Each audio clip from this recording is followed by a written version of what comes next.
Jeff, how are you? Good to see you.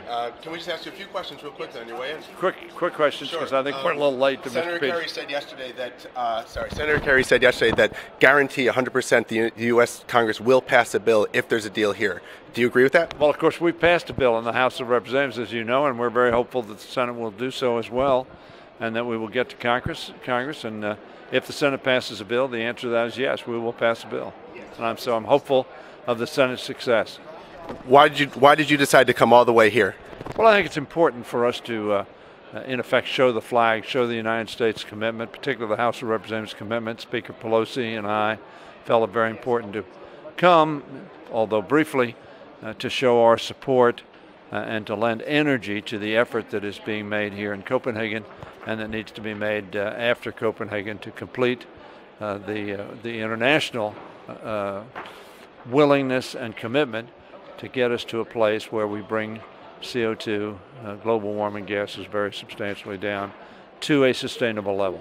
Two more very quick questions. First, on financing. We heard that the U.S. is willing to put up its part of the fund for $100 billion per year by 2020. Are the American people willing to pay their share of that fund to help developing countries like the Maldives and other small island states that are at risk of disappearing from the earth if climate change isn't dealt with? Are the American people willing to put up their share? I certainly think the American people are willing to pay their share and participate in carrying their part of the load.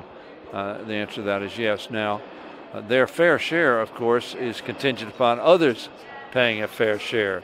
I think it's not fair to ask the United States to pay a disproportionate share, but I think the answer to your question is the United States citizens are prepared to pay their fair share to get us to a place where our global environment is sustainable.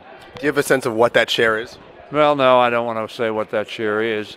I know that Secretary Clinton spoke yesterday, I believe, to a commitment of $10 million a year for 10 years. But that sum is not necessarily the sum. It's a partial sum, but I don't want to put a dollar figure on it. And is all this contingent on China agreeing to emissions cuts that are verifiable?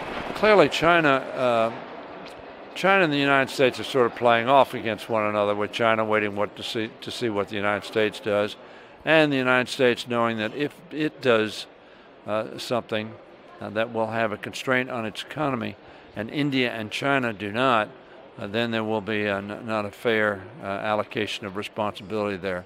So I think it's very, very important for us to move together in tandem with other countries, particularly the larger countries. And if China doesn't agree to a deal here, will the U.S. just walk away without signing anything? Well, I don't want to anticipate that China's going to walk away. I hope they don't walk away. And the United States at this point in time is certainly not intending to walk away. We're glad you guys